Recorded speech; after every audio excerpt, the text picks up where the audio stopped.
We are at quorum, and so the committee will come to order. My apologies to the public. We were a bit delayed on the House floor in session, and so we're not starting at the time that we're committed to starting, but we're going to have a good quality hearing today.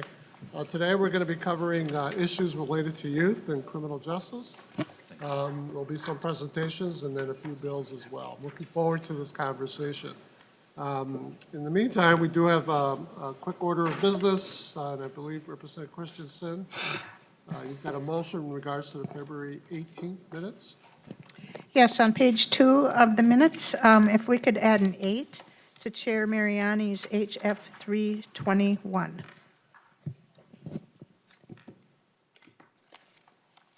Very well.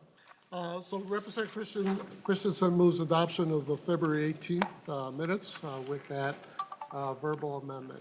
Discussion. All in favor, please say aye. Aye. Opposed, same sign.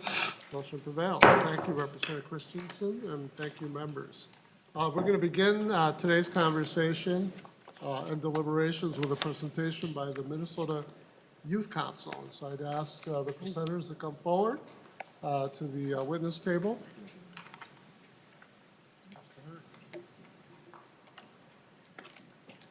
And we had the privilege of hearing from representatives from the Youth Council last year. We're hoping that we have a steady relationship with the Youth Council here. So welcome to the committee. Please state your name for the record and give us your thoughts and testimony. Yeah, my name is Hala Henderson. I'm the policy coordinator with the Minnesota Alliance with Youth, and I work alongside the Youth Council. So I'm here on behalf of one of our youth representatives, Paula Akapo. She currently is in school and wasn't able to make the trip over here. But we feel that it's really important that young people are included in conversations in every space that it's about them. So knowing particularly Paula's commitment to criminal justice reform and addressing the impact on juveniles in the juvenile justice system, we're really happy to be here and to stand behind her. So here are Paula's words. My name is Paula Akapo, and I am currently a sophomore at Math and Science Academy and a representative on the Minnesota Youth Council. I'm writing here today in support of risk assessments and youth intervention programs, in part due to the research that has found both measures, risk assessments and youth intervention programs, reduce juvenile detention rates. I also believe that we have a moral obligation to find alternatives to jailing children. My first introduction to the juvenile justice system was when I was 14 years old and searching for an essay topic for school. I knew of the criminal and juvenile justice system before, but this was my first experience doing research on the system. After reading so many horror stories about the system, I came to realize that most of these adult offenders were introduced to it when they were young. I could not believe that kids my age were being subjected to this kind of treatment. It also angered me that most of the victims were children of color. I started to realize that this was not the first time I was dealing with these issues and that they don't start when someone is put in jail. When I was younger, I remembered how often my cousin was sent to the principal's office. My cousin was like any other rowdy second grader. He was noisy, loud, and always wanted to play around. However, for some reason, his actions, like accidentally falling asleep in class, would automatically result in him being sent to the principal's office. No other kids in his school or in his class were sent to the principal's office as much as him. It came to the point where my aunt and my mother started to get worried. Luckily, things de-escalated, and my cousin, just like any other rowdy kid, became less rowdy. However, this is not the case for many kids in the state. While my cousin was never introduced into the juvenile justice system, there are so many kids his age that were introduced into it. This not only affects the young people that are subjected to this, but also the communities they come from. Looking back at it, my mother and aunt were worried because they thought my cousin was going to be targeted. They knew the statistics about Black boys being sent to prison and youth detention centers for behaviors like his, behavior that was totally acceptable from any other boy that didn't look like him. The reason I am passionate about criminal justice reform, particularly with juveniles, is that these issues are are not just because I am a person of color or even because my cousin experienced what he did. I am passionate about this because I believe it is morally wrong to allow children who should be receiving a quality education and enjoying their lives to be subjected to violence in juvenile detention centers. And I believe when risk assessments and intervention programs are used effectively, they are beneficial to both the communities they serve and the children they help. Thank you for your commitment to hearing Paula's story, and we hope that you continue to call on young people to share both their experiences within the criminal justice system and those who see the impact it has on young people across the state. Thank you. Thank you, Ms. Henderson. Just a few quick thoughts. One is that we've established and we hope to continue carrying out a strong practice here of hearing directly from those who are directly impacted by the decisions that we deliberate and that we act on here. So it's vitally important for us to have youth voices a number of times here in our deliberations. Gosh, I'm trying to remember what my second point is. I guess my really important point was that point. Please convey our wishes of getting better to the person who offered the testimony via you with the written comments. Are there any questions or comments for Ms. Henderson? Representative Considine and Representative Pinto. Thank you, Chair Mariani. And I would just like to remind the committee that under former Chair Cornish, that we heard from Right On Corrections, a very conservative group out of Texas, that money spent on youth intervention was where we got the most bang for our buck. And that the earlier the intervention, the better the results. And they were strongly in favor of youth intervention programs. Thank you. Thank you for that reminder, Representative Pinto. Thank you, Mr. Chair. And I just want to make sure that folks, I just want to make sure to lift up the work of the Youth Council more broadly. And I've had the chance to work with Ms. Henderson on a number of occasions, and they do really incredible work providing the input of youth to us, and it's really helpful. And so many thanks to her and to the young people she works with. Thank you, Mr. Chair. Very well, Representative Edelson. Thank you, Chair. Ms. Henderson, I just wanted to thank the Minnesota Youth Council for your support of House File 3453. Very well. Thank you again, Ms. Henderson. With that, we're going to take up House File 3105, Representative Edelson.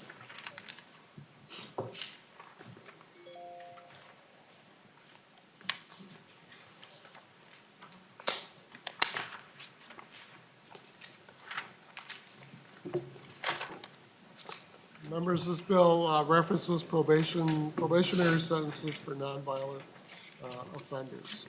Representative Edelson moves House File 3105 be re-referred to the General Register.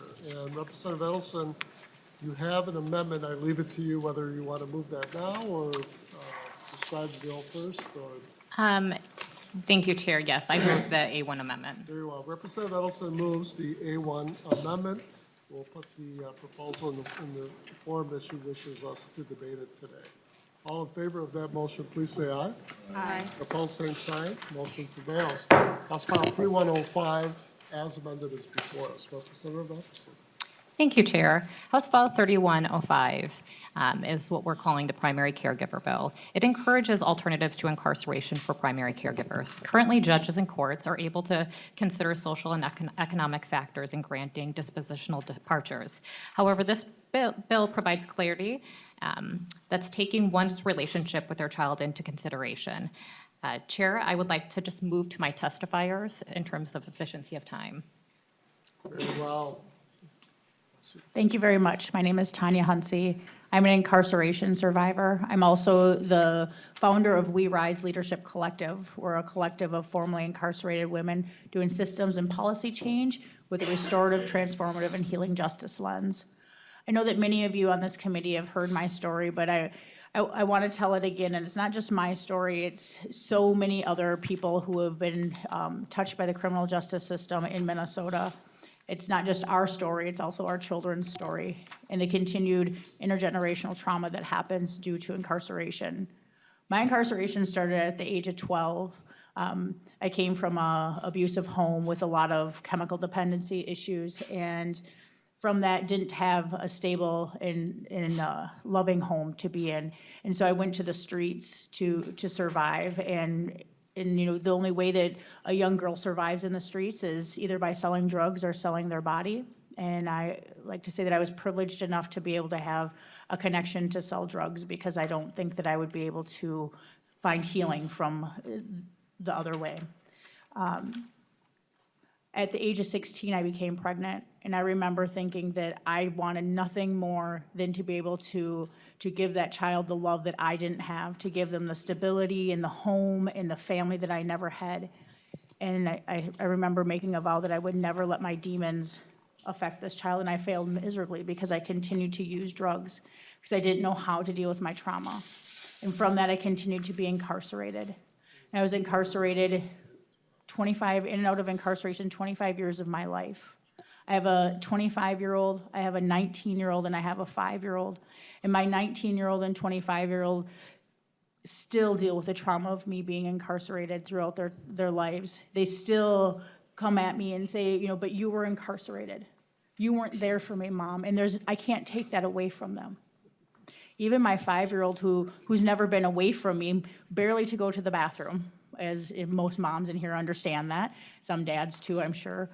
But I still deal with the fact of trying to bond with him and to hold a bond with him, because I have this fear, this underlying fear that something's gonna happen and I'm gonna be incarcerated again and I'm gonna lose my child. I'm gonna lose that bond with them. While incarcerated, I spent, you know, at one time I spent a year without being able to see my 2 children, because at that county jail did not have, they didn't allow minors to visit if you were not sentenced, and I wasn't sentenced during that time. My 2-year-old at the time, I would sometimes get money to be able to call him, maybe once or twice, you know, maybe once a month, and I would spend that time singing "You Are My Sunshine" to him.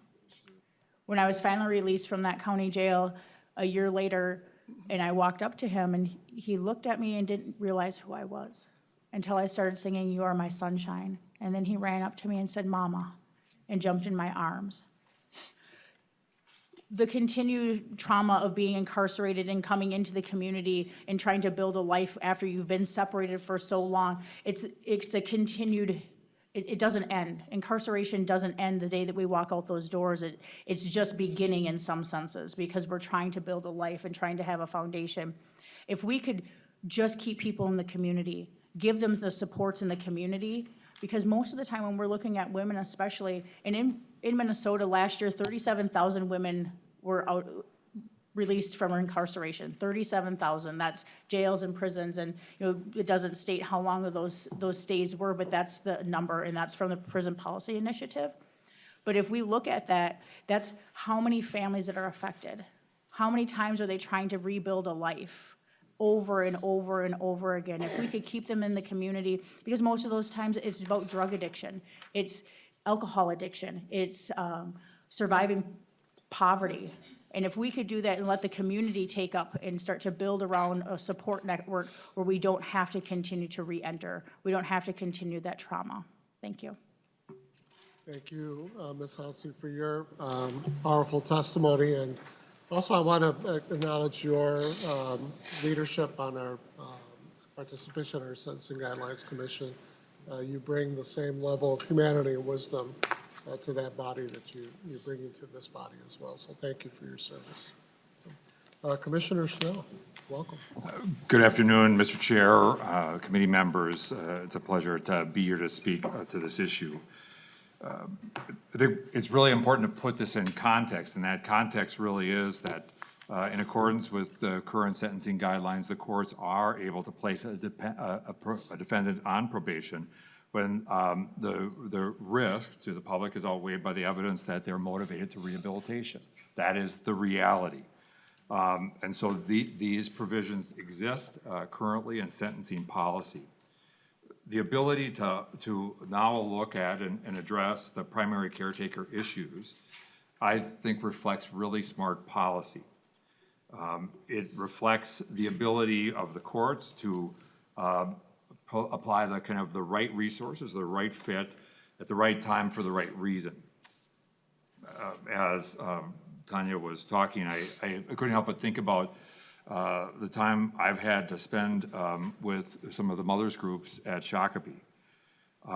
And oftentimes we're talking about people who are incarcerated for very short periods of time, matters of months, in some cases less. I don't think it's possible, as I think about my own children and being separated like that, I think about the impacts on that family. And frankly, I think about the numerous consequences that oftentimes come to children who themselves were not involved in any type of wrongdoing, yet they bear oftentimes the impact of the incarcerated parent. And I think we have to recognize the fact that the consequences for these families, the impact on these children due to the separation, ultimately is contrary to the fundamental interest that we have in creating community safety. And so, as the department representative of the Department of Corrections, I stand in full support of this. I think this is and does reflect smart policy that is in the long-term best interest of community safety. And I thank you for the opportunity to offer my view. Thank you, Commissioner. Chair, Professor Rebecca Schlafer is, like many people I hear, has the flu today. So we do have a substitute for her. Dr. Laurel Davis will be testifying from the University of Minnesota. She's a researcher. Very well. Welcome to the committee, Dr. Davis. Thank you. Thanks for having me in replacement for my better substitute. I'm a researcher in the Department of Pediatrics. My research focuses on vulnerable children and families. Several years ago, me and Dr. Schlafer set out to learn as much as we could about children in Minnesota who had been affected by parental incarceration. We used the Minnesota Student Survey, which is a statewide survey of youth, and we found that 1 in 6 youth in Minnesota reported a history of parental incarceration, which is a truly stunning statistic. And what's even more stunning is that as we started to dig into the responses on other parts of the survey, we found that these young people who'd had an incarcerated parent fared worse than their peers on every single measure of health and development. They are more likely to be anxious and depressed and to try to commit suicide. They are more likely to skip school. They're more likely to use alcohol, tobacco, marijuana, and other drugs, and they're more likely to be engaged in violence. So simply put, in every way that you can look at these young people, they are doing significantly worse than their peers. It's important for you to know that about 2/3 of men in Minnesota prisons are fathers of minor children, and more than half of them lived with their kids before they were arrested. And for women, those rates are even higher. 3/4 are mothers of minor children, and the majority of them were living with their kids prior to arrest. Research has conclusively shown that consistent caregiving is a fundamental ingredient of child development. We know without a doubt that separating children from their parents is traumatic and it can have devastating consequences for their health and development across the life course. But our policies call for doing that in many cases where other options actually could be more efficient and also avoid making children the collateral consequences of their parents' mistakes. Furthermore, incarceration rarely addresses the challenges that parents are facing that cause them to become incarcerated in the first place. So for example, if you consider a single mom and a DWI offender who is sentenced to 3 months, her children's lives are turned upside down, and meanwhile, the mother isn't going to be incarcerated long enough to receive effective substance use treatment, and she's been punished for her crime, but so have her children, and neither she and her children are better off than before she was incarcerated. The legislation before you aims to provide decision makers with the information they need to best support children and families in the state of Minnesota. The courts will be better informed as they determine whether all of these youth in Minnesota need to be separated from their parents or not. And it's likely that in many cases, alternatives to incarceration could accomplish the very important goal of holding parents accountable for their crimes without unnecessarily harming their children. And for that reason, I urge you to support this House file. Thank you. Thank you, Dr. Davis. And I'm sorry, Dr. Davis. Yes. Just a thing we have to do. Can you, just for the record, state your name? Certainly. Name for the record. Laurel Davis. Very well. Thank you. Chair Mariani and committee members, my name is William Ward. I'm the State Public Defender for Minnesota. I echo a lot of the same remarks that have been provided to this committee already, and I suspect that many of you think I'm going to be talking about the clients in particular, but I also want to focus on the children. Obviously, as has been stated, the importance of family unification is of utmost importance for the long-term success of our children. And basically, as has been stated already, that the taking away the children and the effects of the mistakes of others, the long-term consequences, too oftentimes makes them my clients. And that's why I'm in support of this bill. And I want to talk really briefly about really what this bill is doing. And as Commissioner Schnell stated earlier, there are tools available to the courts now through the Sentencing Guidelines Commission and by statute. And I am in support of the bill as amended to make sure that we address that those statutory provisions and the guidelines exist at this current time. But just like on bail situations, that does not mean the court is following the guideline recommendations. Just like on the rules of the Supreme Court, that does not mean the courts are following what the rules are in operating in their courtrooms every single day. This bill is not particularly onerous. It's first asking the court to make a determination if the person is a primary caregiver, and second is if and so that parent or that individual is, the court may use that as a consideration regarding particular admissibility to probation. It's not onerous, but it's an incredibly important policy for this committee to consider. It's not a get out of prison free card, which I'm going to hear over and over. This is make it easy for people. That's simply not true. If you look at the onerous conditions that the court can apply if indeed sentencing this individual to probation, I'll bet you most of you in this room do not abide by those conditions. So let's please not think about this as an easy way out and not putting people into prison. It's about giving individuals the tools for success. I also ask you to consider this bill like you consider other bills when you think about victims in this state, because the victims in these cases truly are the children. The actions taken by parents, as the professor said, it's the kids who suffer. They are traumatized when they're separated from their kids, and all of you know that that trauma leads to oftentimes long-term consequences for the child. None of you know this, but as part of my volunteer work, I'm a board member of a nonprofit called My Very Own Bed. It's a very simple concept developed by an executive director named Michael Allen. And what we do is supply beds to kids in need in this community. And you'd think that's not a big deal. It is a big deal. I had no idea how many of our children do not have a bed to sleep on. So this nonprofit supplies beds, box springs, mattresses, sheets, and pillows, and embroidered blankets, so a child has a place to sleep at night. And the reason we do this is because the data is clear that with a good night's sleep, children will succeed. And success is what we all want for all of our communities. We talked about youth intervention earlier. That is youth intervention. It's helping provide some measure of success for kids to have a place to sleep, and it's helping out parents who do not have the means to do so. I tell you that because this bill will do the same thing. I saw the overlap in my job, and the overlap is this. If I have an ability in my professional career now of 32 years in the criminal court system to help people, the best way I can help people is to keep them from coming into the system in the first place.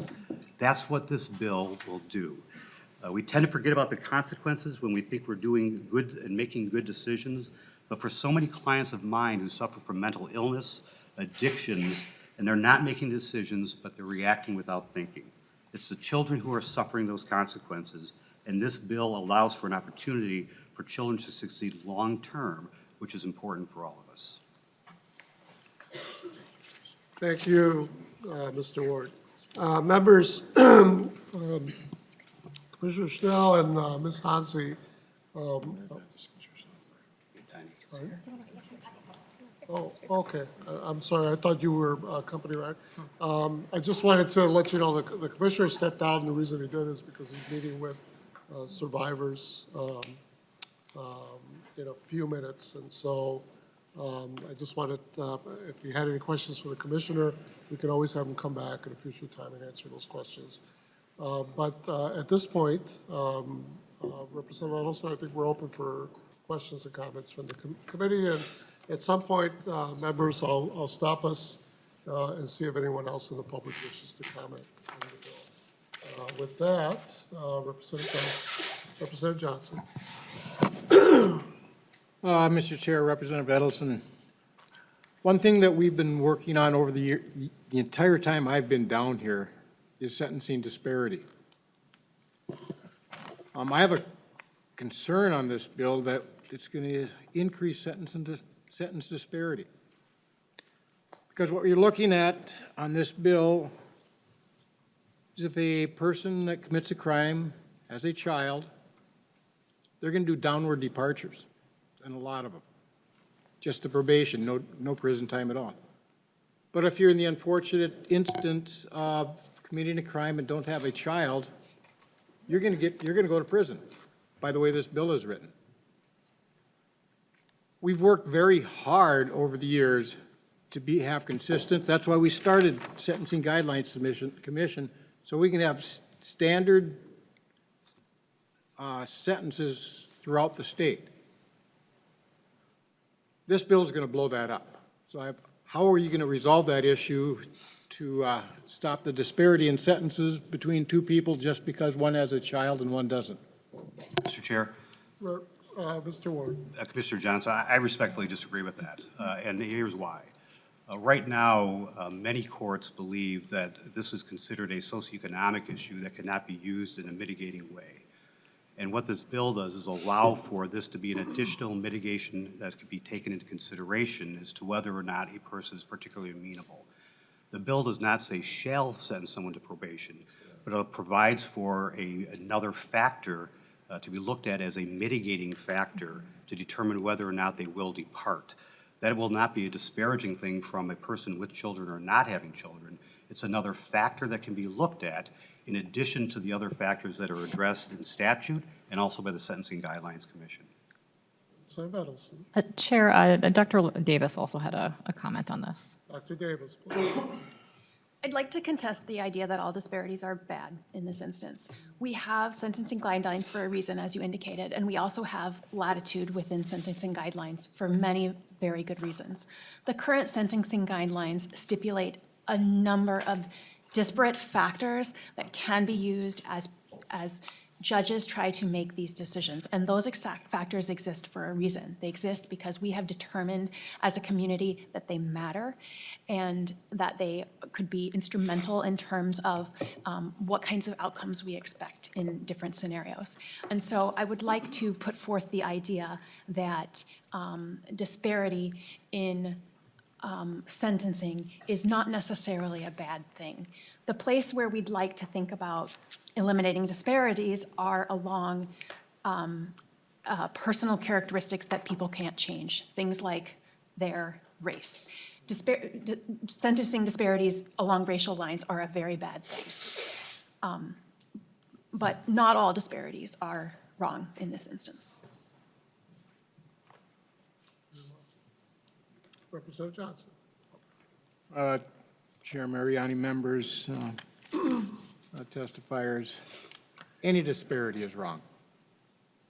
They need in the criminal justice system, justice is blind. It treats everybody the same. That's why the lady has the. It doesn't. Chair, I would strongly disagree with that justice is blind.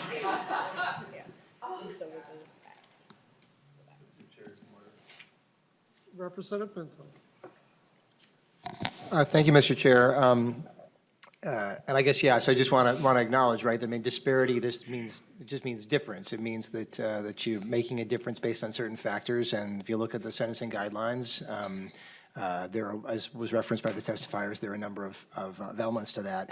I guess I just want to make a note that the structure of the bill is really focused on the defendant's amenability to probation. And that is a test that is in the law right now. And what the bill, and what the law recognizes is that if someone's going to be particularly amenable to being on probation, then there's a particular reason to put them on probation rather than spending the time and money and having them be in prison. And that's something that's in the law right now. What the proposal recognizes, it seems to me, is the fact that there are defendants who are going to be particularly amenable because of a factor that may well be overlooked by courts, which is their connection with their families. Now, I will say that as as an advocate for children, it seems to me that there's also a significant impact on children, on families, as a part of this, which I'm so glad that we're recognizing. But to your point, Representative Johnson, it seems to me that this is squarely in the current set of disparities, and that if someone shows they're particularly amenable to probation, right now under the law, they're more likely to get probation. Seems like a good thing.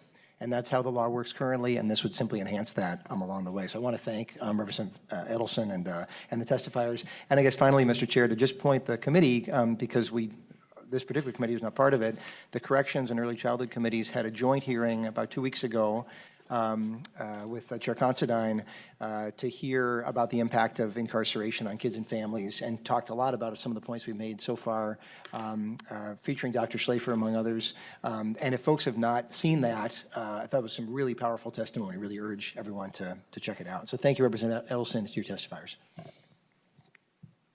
It struck me that the proposed legislation is constructed on existing structure and approaches in our law. In other words, there are mitigating factors that are part of sentencing decisions. Not only has that been affirmed through the guidelines of the Sentencing Guidelines Commission, but it also exists in the form of precedents and court decisions as well. With that, members, I'm going to open it up to see if anyone from the public wishes to comment for or against the bill. Yes, please come forward.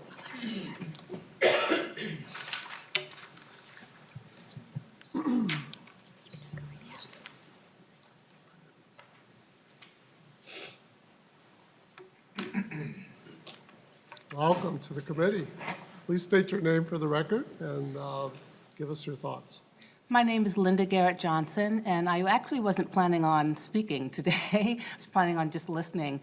As I have said to you, Chair Mariani, I had served about 25 years ago on the Extended Jurisdiction Juvenile Advisory Committee for the state of Minnesota when they created one, and I was also on the Umbrella Rule Advisory Committee, in which the Department of Human Services and the Department of Corrections worked together, and they were both looking at these types of issues. one of the reasons why I wanted to speak today was when the issue of disparities came up and the fact that justice is supposed to be blind. And the one thing that I just wanted to say, it's probably one of the only things that I will say about this, is that those of us in this room who are of color know that justice is not necessarily blind. And the way that one of the biggest ways that disparities can play out in the criminal justice and juvenile justice systems both are whether or not you have access to an attorney that can pay to state your case.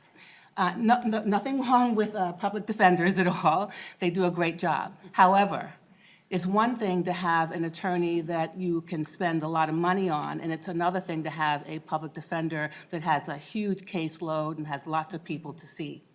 So I just wanted to point that out, is that that's one of the ways in which the juvenile justice system has had some disparities forever.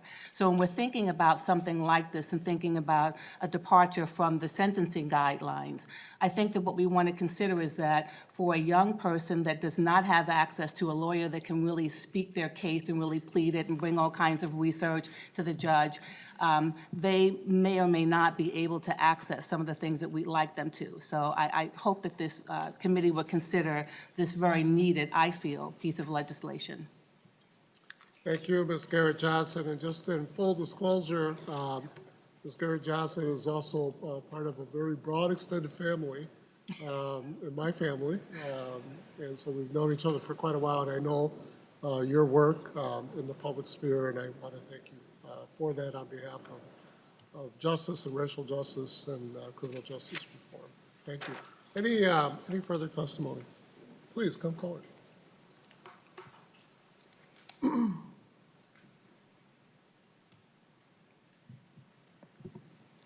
Welcome to the committee. Please state your name for the record and share your thoughts with us. My name is Sheila Delaney, and I wasn't planning to speak today either, but I felt compelled to speak because as this conversation continues, I think many of us are in agreement with the premises included in this bill, but I can foresee the issue of disparities being raised as an issue that perhaps could stop this bill as it progresses throughout this legislative season. I appreciate you raising that issue. But what I'd like to state is that how could it be possible for a judge taking a look in a holistic way of all the factors in someone's life would then negatively penalize the next person in front of the judge? I know that's not how it works, but there's not a quota system. There's nothing to preclude, if I was a mother, that judge would be considering the whole picture of my life. And speaking to Representative Pinto's point, simply being able to factor in the fact that I was a parent does not prohibit any further justice for the next person in front of that judge. So I don't see that disparities argument as holding weight, and I would hate for that to be carried forward. Thank you. Thank you, Ms. Delaney. Any further testimony? If not, then Representative Edelson. Thank you, Chair. This bill is to look at all of us and look at compassion for children. That's really what this is about. I did some policy work with incarcerated women at Shakopee this summer, and the reason I reached out to, Tanya and I started working together is because I noticed a lot of the women that were there were short stays, that they had to find places for their kids to go. And they, one woman, Professor, you used the example of a DWI. One woman had her second DWI was incarcerated, and she had not received a Rule 25. She had not received any treatment. And it just made me think, are we doing this right? And I think that's a question we can ask. Tennessee and Massachusetts actually have passed this legislation. We do have a Republican in the Senate as of this week, and so I think that this can be bipartisan. So thank you, Chair. Thank you, Representative Edelson, for bringing us this important bill. It seems to me that our work here is about constantly driving humanity in all our actions, including our laws and criminal justice and public safety. And so in that spirit, I welcome your bill. I also want to acknowledge Chair Pinto's hearing on children, parents, mothers in particular, who are in our correction system, and the impact through testimony that you and Chair Constance and I were able to unearth in that joint hearing. I really do hope that it will be our continued practice in this committee that we constantly hold people accountable, and we constantly do that in a humane and life-sustaining and community-building way. With that, members, Representative Edelson renews her motion that House File 3105 as amended be re-referred to the General Register. All in favor of that motion, please say aye. Aye. Opposed, same sign. No. Motion prevails. Thank you, Representative Edelson.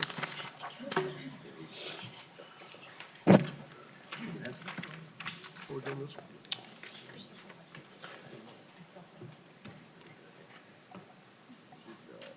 Yeah. Representative Edelson, you get to park in that seat, I guess, for a little while, because the next bill is also yours, House File 3453. Representative Edelson moves that House File, where is the convention? I know where they are. Oh, no, it's the Ways and Means.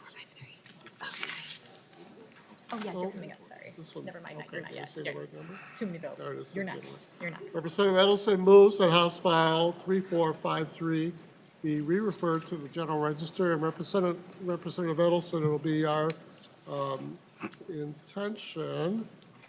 Yes, I did. Well, I'm not sure. We are going to, all right, very well.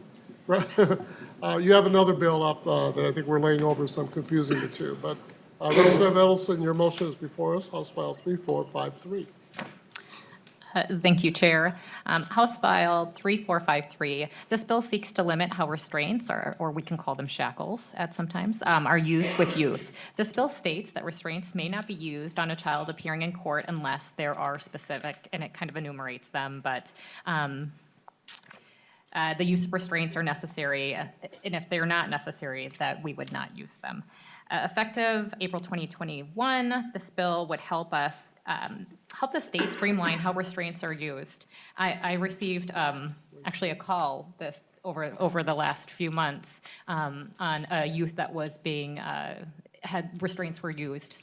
And actually, I called the Department of Corrections right here. I called Curtis to notify him that they were improperly being used. And so we do know that it's happening. I received the call myself. The second part of this bill is to implement the use of an objective juvenile risk assessment instrument. And Chair, I will move straight to my testifiers. And I don't know, which one are you going to testify first? Okay, all right. I'll move straight to my testifiers. Very well. Mr. Shanklin, I take it you're going first? I'll go first. Very well. Welcome to the committee, sir. Chair Mariani, members of the committee, first and foremost, I want to say thank you for the opportunity to have, to be able to talk to you all about our youth.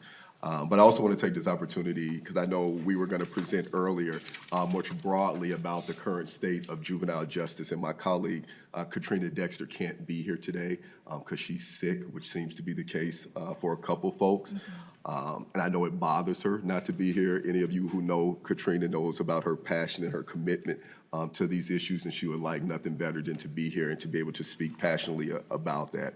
So I offer apology for her. I'm just going to speak more broadly, and then I'm going to turn it over to another one of my colleagues, Ms. Davis, who will talk more about the substantive of the bills. But I just wanted to remind everyone as to why we are here and who we are talking about, because we're talking about youth. And if you all have heard myself and my colleague in our former space, which was as the JDAI co-coordinators for the state, you would hear us reference many a time what we refer to as the My Child test. And when we say that, it's because for all of us, particularly those of you who has youth, what is it that you would want for your child? If your child made an unfortunate choice or was with a group of youth who made an unfortunate choice, how would you want their experience to be when they got introduced to the criminal justice system? And I would assume that you would want it to be one that, A, would make sure they receive the services that they need, but also would be one to put them in a position to ensure that they don't return. And that's if we're just talking about globally. But we can also talk about statute here to what Minnesota has committed to when we talk about our youth. If we're talking about Minnesota statute, I believe it's 260B subdivision 2, which talks about the juvenile court proceedings. And in that statute, it lays out clearly that unlike in the adult court, the juvenile court is not a criminal proceeding, but rather a civil proceeding, which is used not to design punishment or to issue blame, but to look at ways in which we can look at rehabilitation for our youth, look at ways in which we can meet their needs. And I'm paraphrasing, so don't hold me to the exact words, but in the spirit, that's the statute that we have here in Minnesota. I think this is even more important, and Representative Johnson brought this up when we talk about disparities. There are significant disparities within the system, and they're not good, particularly for youth of color and our American Indian Native American youth. On any given year, about 22,000 youth are arrested here in Minnesota. Almost 70 to 75% of those youth are youth of color, or American Indian youth. That's an issue within itself, but even more so an issue is what those youth are actually being arrested for. A vast majority of those youth, close to 70%, are arrested for what we consider our Part 2 offenses, which is our lesser persons or property crimes. So not only do we have the disparities, we also have to think about, too, exactly what these youth are being arrested for that leads to those disparities. And it's not just at arrest. You can look at probation. Currently, there's about 6,000 youth right now on probation. Almost half of those youth are youth of color or American Indian youth. So at each decision point that you look at within the system, you will see desperate treatment there. I would like to think, again, thinking about your own youth and what you would want their experience to be, that we can do better. We can do better than the last 3 to 4 decades of the ways in which we implemented strategies and policies to respond to the public chatter about super predators, and we think about the outcomes that that has lent us over this time, I would care to say that those haven't been good, nor have they been in the best interest of our young men and women who are struggling with the issues and trauma that manifest in itself a lot differently than it does for adults. I'm confident that we can do better, and my goal and my mission is to make sure that we are doing better. The two pieces of legislation that I'm thankful that Representative Edelson has brought forth speak to that. One of them is the valid risk assessment instrument that my colleague, Ms. Sarah Davis, will speak to. And the other one, as Ms. Edelson spoke about, also deals with how do we treat youth when they come before a court? Because we talk about bias and those type of things. And think about it, what that means for a youth who comes in shackles and cuffs. I hope I'm not stealing some of the stuff you're gonna say. I'm like, as opposed to coming in their own regular clothes, being accompanied by an adult rather than being accompanied by a sheriff or bailiff into that court proceeding.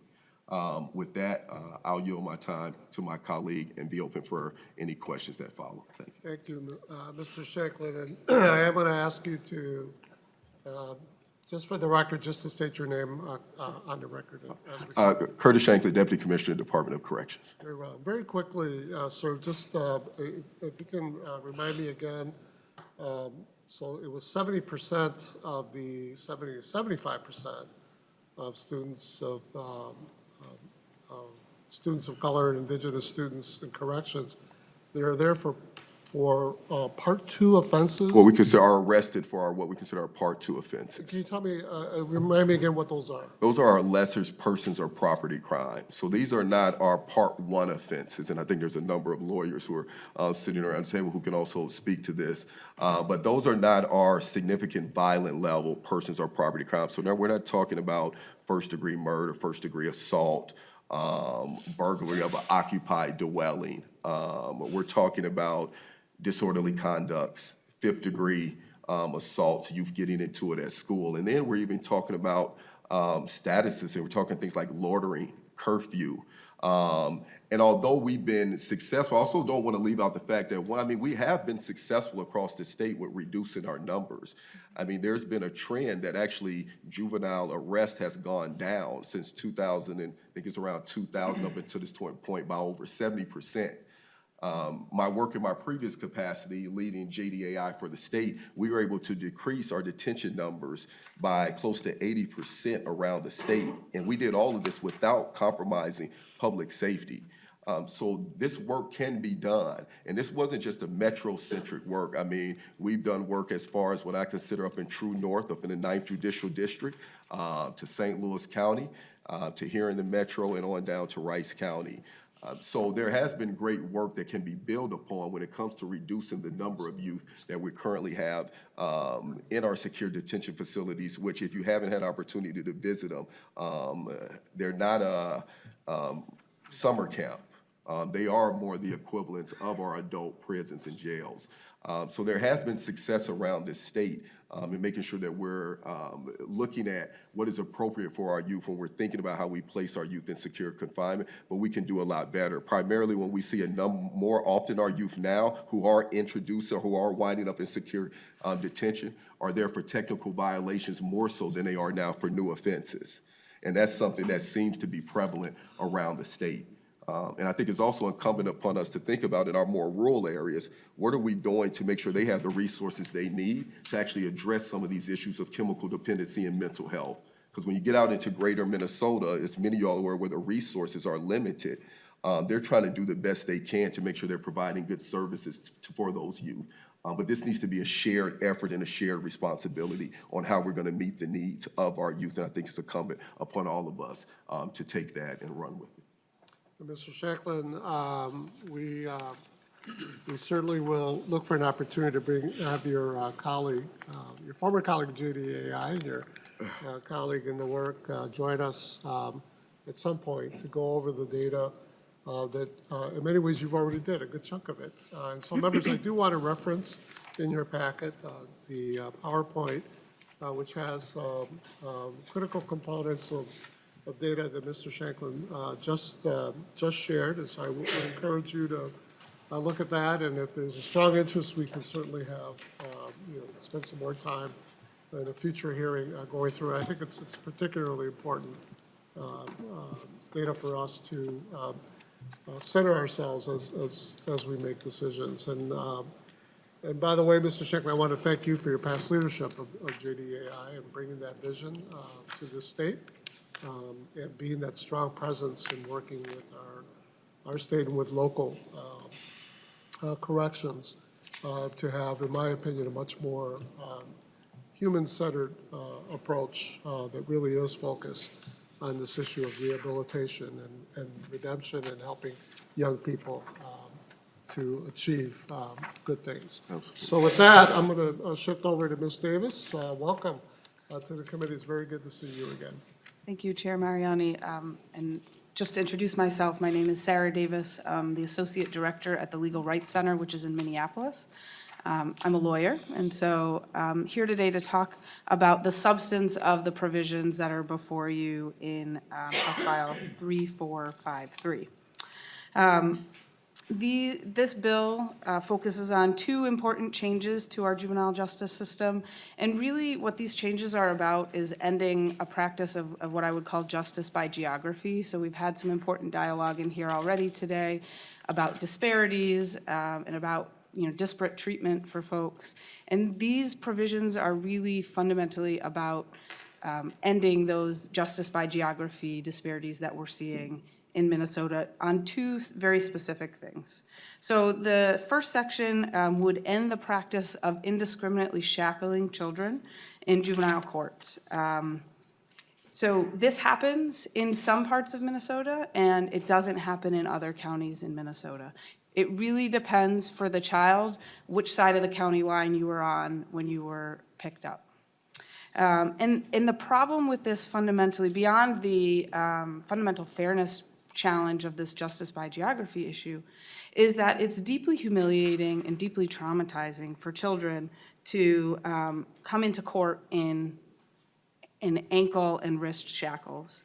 And there's been a lot of research on this, that it's stigmatizing, traumatizing, and it really does have a future impact on kids. And the other side of this is that it's really unnecessary. This provision would not say that a judge, would not end a judge's authority to be able to order the use of restraints when it's necessary. All it does is say that the presumption is that it's not necessary, and if somebody feels that it is, that the judge could order that they be used in that case if the child poses an actual flight or safety risk. So what we're just saying is let's just shift it so that all kids in Minnesota have the same presumption, which many, here in Hennepin County where I practice law, children are not shackled when they're brought in the courtroom. But in other counties they are, and that justice by geography should not stand. I'll just point out, as of September of 2019, 32 states across this nation have ended this practice of indiscriminate shackling. Among those, Nebraska, Nevada, North Carolina, South Carolina, Utah. 32 states have done this, and Minnesota just really needs to join the majority of states in moving this forward. I'll also say that this is really not, it's not a partisan issue, and it's not just me here from the Legal Rights Center saying that. So on a national level, this is supported by the American Bar Association, the Association of Prosecuting Attorneys, National Association of Counties, National Council of Juvenile and Family Court Judges. I could go on. There's a huge list of national organizations supporting this. And locally here in Minnesota, we've had the conversations with the county attorneys, with the sheriffs. This is not, there's really no meaningful opposition, or to my knowledge, any opposition to this change.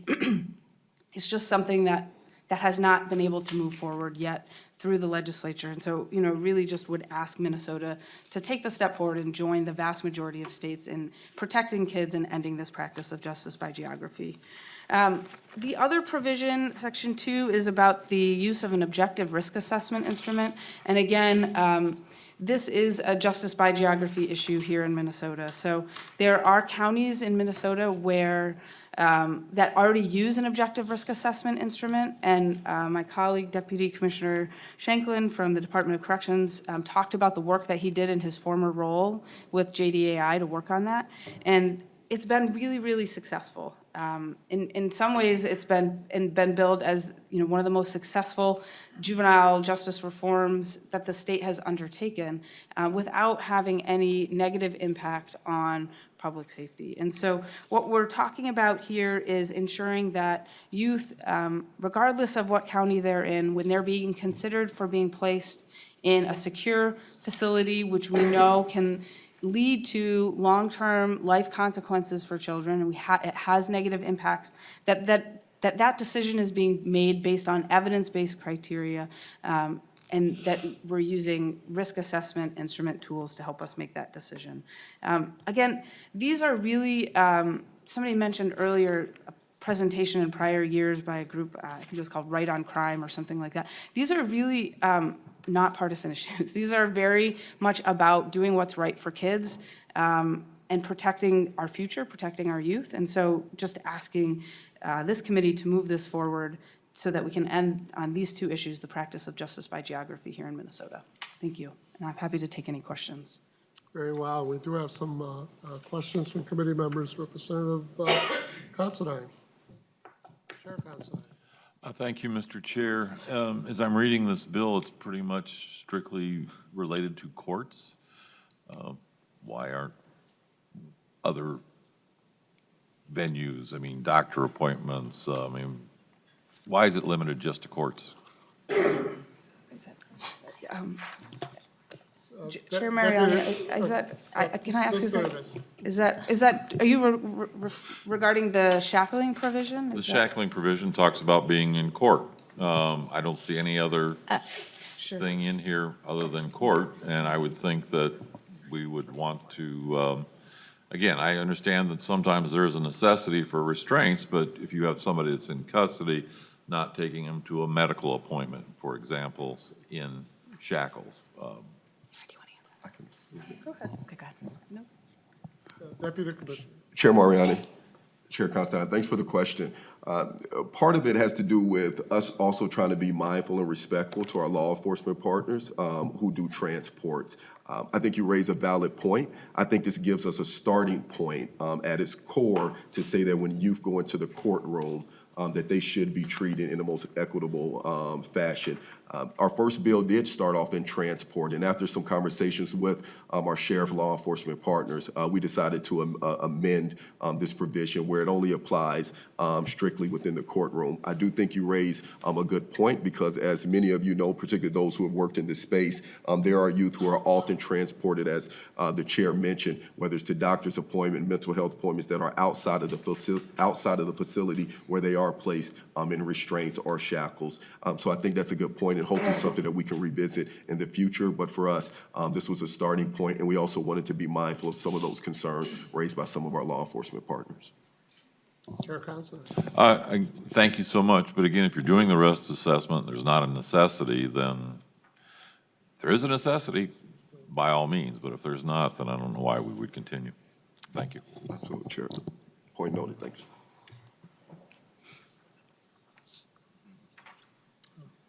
Representative Johnson. Mr. Chair, Representative Edelson, on line, well, actually, I understand this bill, but I've done bailiffing and brought number of juveniles to the court systems. In my career, I've never had a juvenile shackled bring into court. The judges don't allow it. In fact, even to have an adult in court shackled, it's specific reasons, and it's even tougher reason to bring a juvenile in court than shackled. And I'm sorry. so I guess I'm just wondering, sort of wondering that I think it looks like it's the normal guidelines that the judges use now to provide for shackling in the courtrooms that you're just going to put in the statute. But the other question I have is on this Section 2, developed by the commissioner. I'm just wondering which commissioner it's going to be for this risk assessment, whether it's the Department of Corrections or the Department of Health and Human Services, because this particular set of statutes is written for Health and Human Services, not the Department of Corrections. Chair, I'm going to have, for the, Ms. Davis answer the first part of the question, and then Deputy Commissioner will answer the second question. Very well. Ms. Davis. Chair Mariani and Representative Johnson, thank you for the question. You know, I would suspect that, I don't know where you have been in court, and my experience in Hennepin County is that children also are not shackled. But if you go to other counties in the state, it does happen. It happens every single day, and it happens for status offenses. And so this would be an opportunity to say that what you're speaking about, the experience that you have where it's not happening, is the general experience unless it's absolutely necessary. I will just point out, we did, a couple of years ago, did a survey of judges from all 10 judicial districts, and 75% of the respondents from all those 10 judicial districts were in favor of banning indiscriminate shackling, and more specifically, would favor the limitation in their own jurisdiction. This is happening, and this is really a necessary protection to end the practice of justice by geography. Thank you. Deputy Commissioner. Chair Moriarty, Chair Representative Johnson, I was going to say Chair Johnson. Thank you for the question. It's my understanding that when you say developed by the commissioner, that will be the commissioner at the Department of Corrections.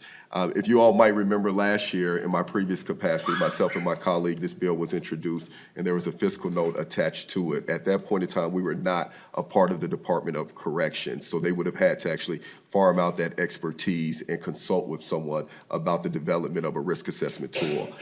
Now, since we are in-house at the Department of Corrections, that expertise for them has been brought in-house, and I don't say that as a note to myself, probably more so to my colleague. And so now that we are more in-house, there is no fiscal note. And I should also be noted that this isn't something that has to be reinvented. There's a number of our detention facilities and counties around the state right now that are using validated risk assessment tools that they developed and implemented in collaboration with a number of their juvenile justice partners there, along with community members as well. We are not asking for, say, in like Wisconsin, where they have a DRE, which is just one, just for the state. In our opinion, these things should be developed amongst the stakeholders in consultation under the advisement of the Department of Corrections and that commissioner, which is Commissioner Schnell at this current time, and my capacity as well as Deputy Commissioner of our Community Services Division. So, Deputy Commissioner, for the record, you've established the intent just now relative to the question before us and that Representative Johnson raised. But Representative Johnson. Mr. Chair, I think at some point, even though we've established it on the record here, what I'm hearing, sometimes the courts don't always follow that. I think we're going to have to get this amended at some point to clarify which commissioner is supposed to do it. But I'm also concerned about different, the commissioner could develop one, a county could, a group of counties, a judicial district. I think we need to have one statewide, so be consistent statewide.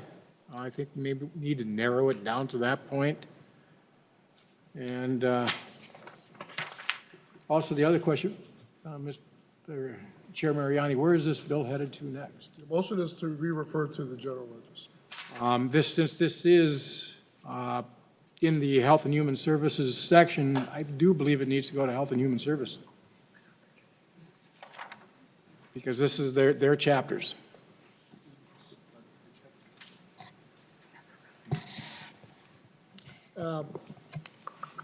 Let me think about that, but we'll continue the conversation. Representative Pinto. Thank you, Mr. Chair. So Chapter 260B is delinquency, juvenile delinquency. So I guess I'm not so sure. I understand Representative Johnson's point, but I guess I don't see, as I'm looking through the chapter, it's not necessarily that it'd be a DHS thing. I guess it does make sense to me that that we may want to add in the reference to Commissioner of Corrections. It sounds like it'd be the intent. So I'm not so sure that would be clear, but I have to say I would disagree that there's any particular HHS connection with with juvenile delinquency. I'm sorry, let me ask our committee counsel for thoughts and advice.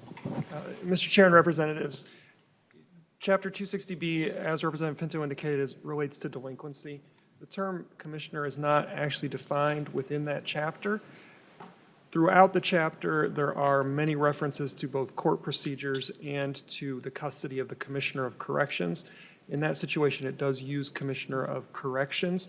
I would not say that this necessarily falls directly under the jurisdiction of HHS. It's not an HHS or Department of Health chapter, but it's also not specifically stated that it's a Department of Corrections chapter. If the intent is to make this developed by the Department of Corrections, best practice would be to specifically say that. Chair Mariani, Representative Edelson. I would be fine with adding clarification, and I think Representative Johnson, I thank you for the clarification on that.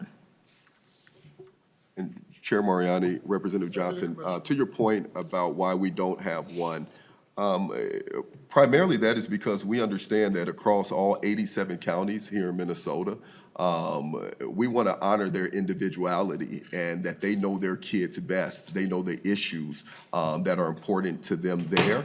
They also understand, particularly for those detention facilities that has the discretion on who they allow into their facilities. We want them to be a part of the process. We also want local law enforcement, who are normally the first point of contact, to be a part of this conversation as well. So rather than us going the route that Wisconsin did and mandating counties without giving them a voice, or their juvenile justice practitioners and community members to have a voice in this process, our goal, which has been successful around the state and all of the counties that we've implemented, again, not just here in the metro, St. Louis County uses a risk assessment instrument as well. We think it's important for those individual counties, along with their individual county level juvenile justice practitioners, to be a part of that conversation in the development of their risk assessment tool.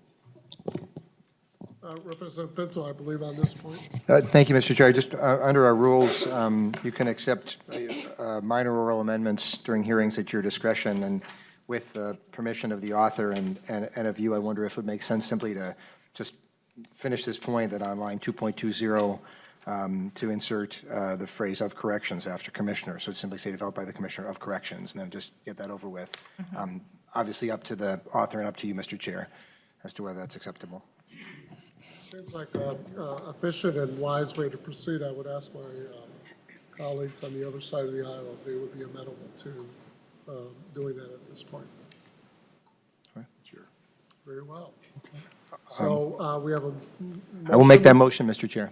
All right. We're going to need counsel to state the motion on the record. Mr. Chair and members, just for the record, the amendment would be page 2, line 20, after Commissioner, insert "of corrections."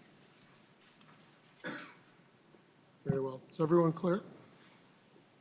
All in favor of that motion, please say aye. Aye. Opposed, same sign. Motion prevails. That's file, let me make sure I have it right. 3453 is so amended. With that, Representative Poston. Thank you, Mr. Chair. Representative Edelson, you've got a bill that's going to move forward and should move forward, but I'm a little bit concerned about the last line on the bill. It says that this will go into effect on August 15th, 2021. Is that accurate, or is that? You can go ahead. Yes, Chair, that's accurate, Representative Poston. Just curious, why is it pushed out into 2021? It's a good question. Deputy Commissioner. Chair Mariani, Representative Post. Primarily because we want to give those stakeholders the opportunity to take time to, A, identify those members who they want to be a part of the process, and to give them time to work through it. Part of when you're trying to establish a tool is you first have to define what is the purpose of secure detention. And I would gather that if I went around even these tables right here and I asked all of you, to a representative man and a woman, to say, what is the purpose of secure detention for youth?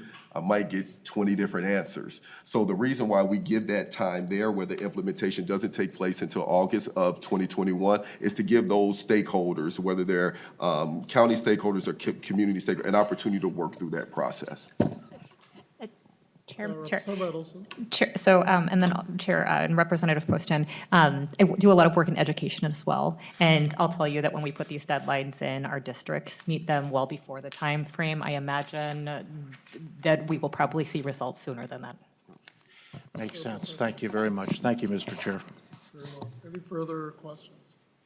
Is there anyone else in the audience that wishes to testify for or against the bill?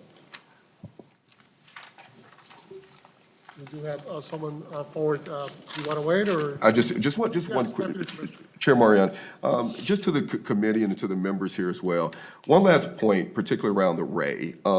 As you all probably know, we don't have a central repository for data. For our, in regard to the risk assessment instrument, I think it's important to know that here in Minnesota, we don't have a central repository for data when it comes to our youth.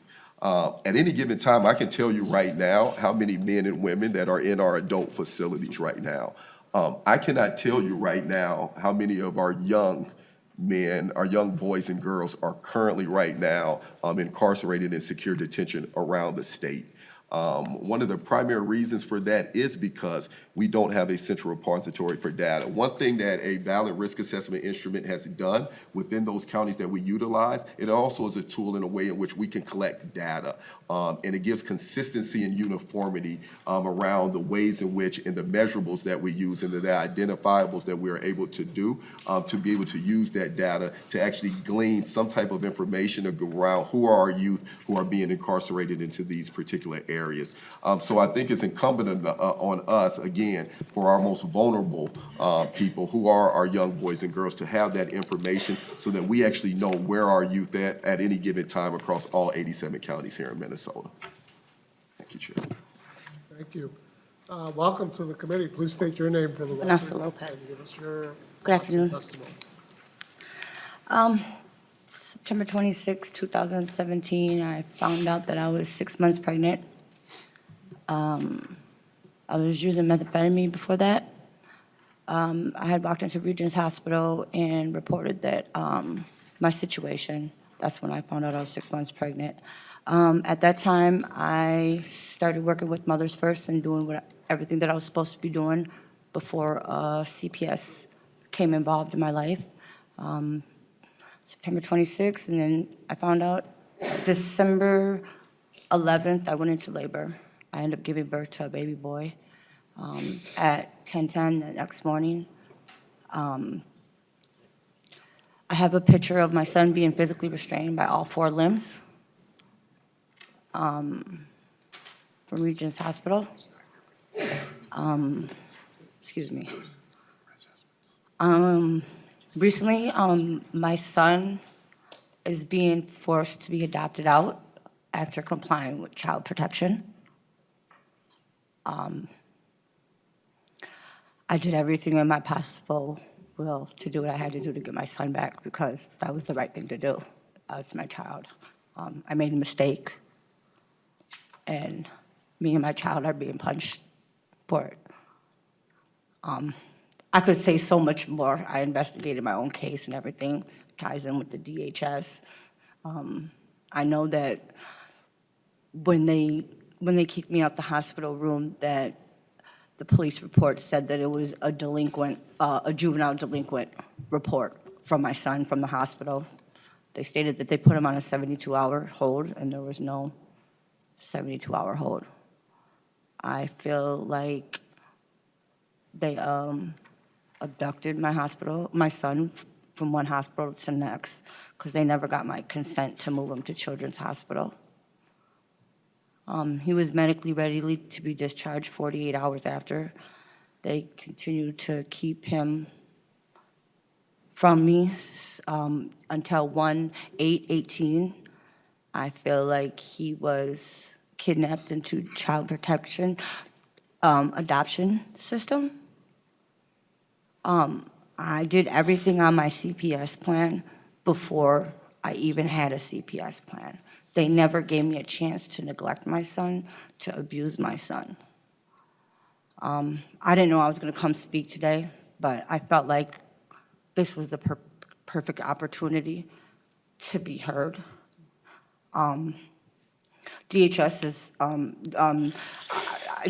for the last 2 years, I did what I had to do, and, nothing that I complied with was acceptable to my CPS worker, nothing. In and out of treatment, nothing, anything, nothing matters. I went to the far as to go into the Father's Project, and I got my parents' certificate there. Father's Project is, if a lot of people don't know, it's for males that are coming out of incarceration and, trying to get back in their children's life. Nobody was directing me to do anything. But I was there and I got my parents' certificate. I did everything in my possible will. February 22nd of 19, they put a petition to terminate my rights. I denied it, went to trial. There's a lot of just misconstruing that whole case. September 24th, 2 years to the date, in 2 days that I found out I was pregnant, September 26, 2017, they terminated my parent rights. So sorry. I have a 21-year-old daughter. I've been a single parent. It just ties in with the physical restraint. Of course, yeah, thank you. It takes incredible courage to come forward in public and to share very painful and personal trauma. And this bill does in fact address the need for humanity and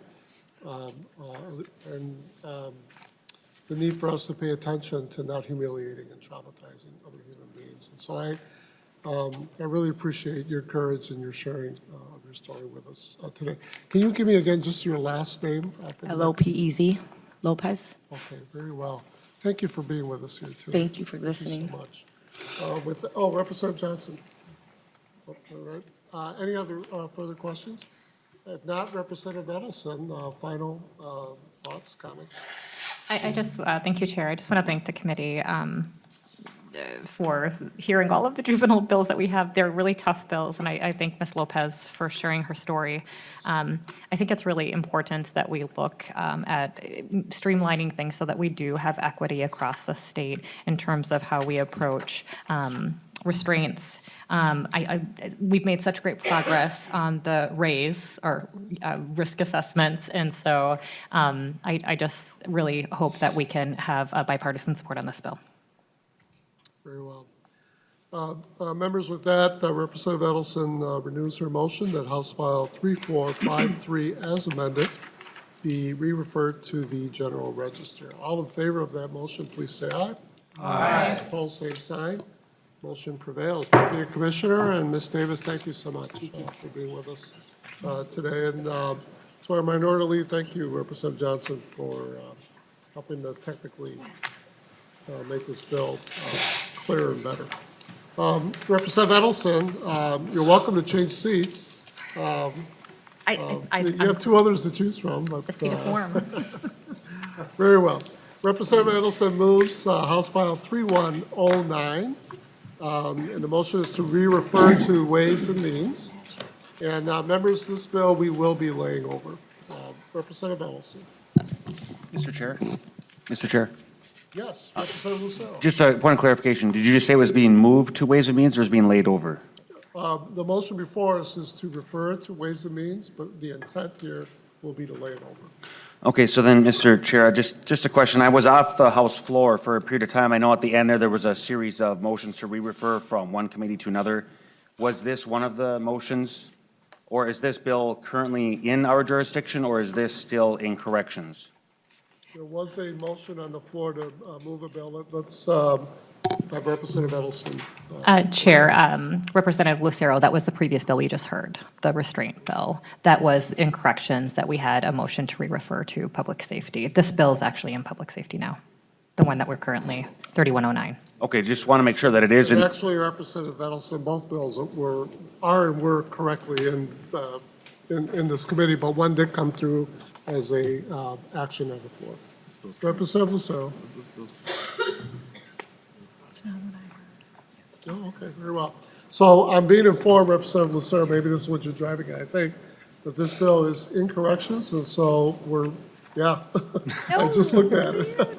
But it's quite all right, we're not going to be acting on this bill, and so let's have an informational hearing. Thank you, Mr. Chair. That's what I was looking for Thank you. clarification. Thank you. I greatly appreciate it, thank you. Representative Edelson. Thank you, Mr. Chair. Thank you, Representative Lucero. I clearly did not know that. I thought we were, okay. So, well, good. So House File 3109 requires the Department of Corrections to maintain statistical information on the extended jurisdiction juvenile designation on probation. Currently, we have students or youth that have this designation within the prosecutor's office is allowed to do this across the state of Minnesota. And we're really looking, we have some pretty serious reports that a majority of all the youth that have this designation are students of color. And right now, we do not have statistical data. I think it would be really helpful for the state of Minnesota. I think it'd be helpful for prosecutors' offices to be able to see, one, if that's true, how many students are actually on this designation, the demographics, the population, the length of time. My understanding is there's never early release. And how many successfully are able to graduate this time period, graduate probation. So I have with me today a testifier that works in the area and would like to give him some time to testify and explain a little bit more about why this would be helpful. I also just want to note that Chair, does everybody have a copy of the county attorney letter in support of this? Thank you, I see there's copies. Yeah, it's in the packet. Beautiful, thank you. All right, so I'm going to go ahead and turn it over to my first testifier, Dr. Ray Moss. Dr. Ray Moss, JDI Coordinator, Ramsey County.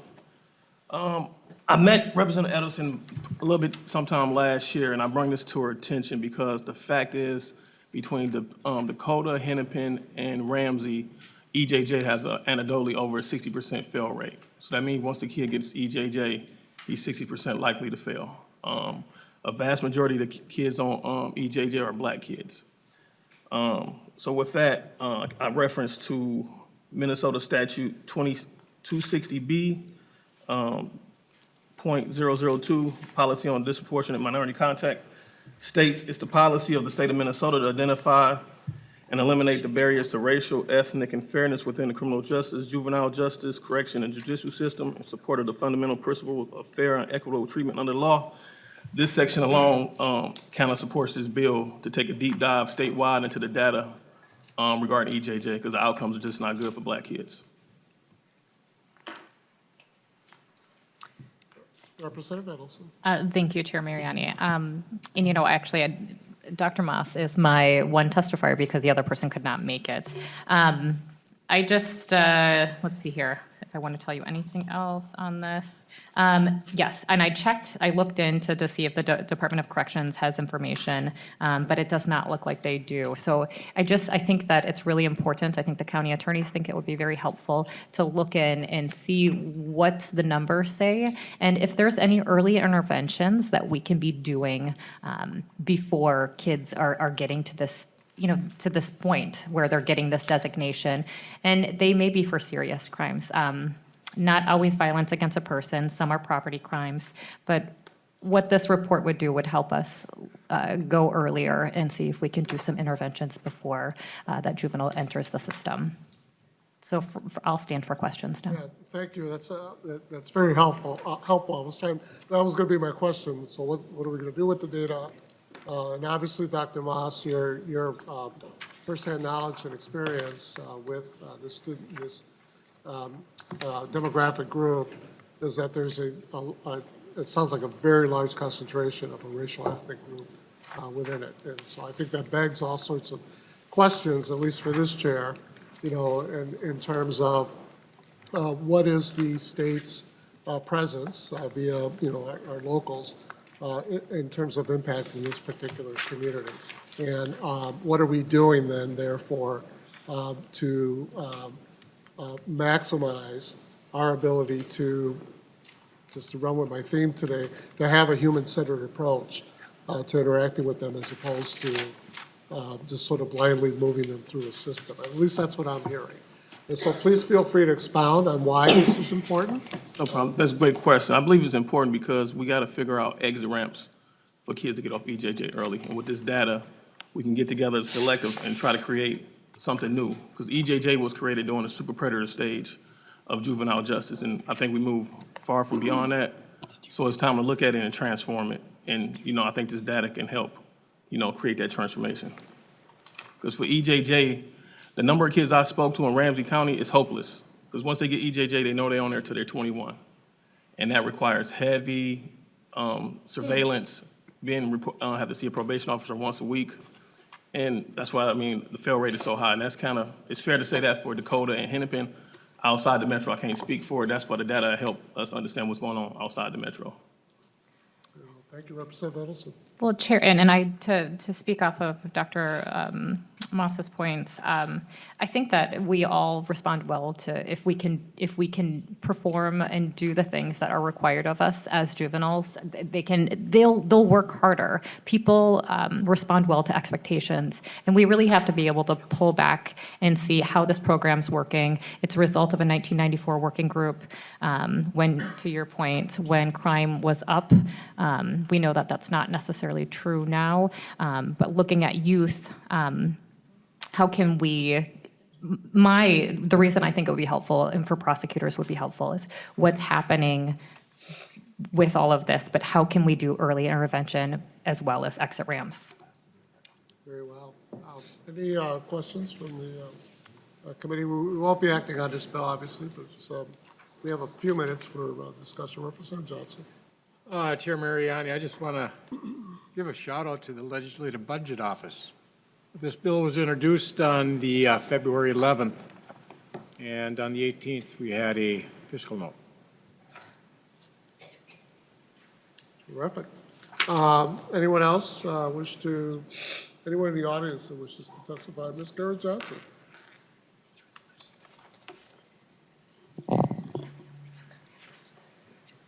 Welcome back, Ms. Garrett Johnson. So I'm back again, Linda Garrett Johnson. The reason why I wanted to speak this time was because I was a part of the original task force that looked at extended jurisdiction juvenile in Minnesota and created the body of legislation that it now exists. And it's been a long time. It's been at least 20, 25 years, I think, since that legislation passed. And the interesting thing about it is that when I look at this, what we're trying to do here is that I'm just aghast that we don't have statistics about the young people that were that have been categorized as EJJ. That for the past 20, 25 years since that piece of legislation was passed, we have really no statistics about them. In my other life, my regular life, I am a data person. I am a Six Sigma process improvement consultant. I help organizations look at and research and put statistical measures in place to understand how well they're doing. And I would just encourage us to do something to make sure that we understand, that we correct the fact that we have no data, no statistic. We have young people or, with this classification, but we have no way of understanding what's happening with them, how many people are there, where are they. I know when I was a part of that task force, the one thing that I was really concerned about was housing young people in adult facilities. So I'd like to know how many young people have been housed in adult facilities, what happened to them, was it a good thing, was it a bad thing? There's so many things that we need to look at, so that's why I wanted to, I implore you to please pass something like this so we can actually understand what's going on with this body of legislation. Thank you, Ms. Garrett Johnson.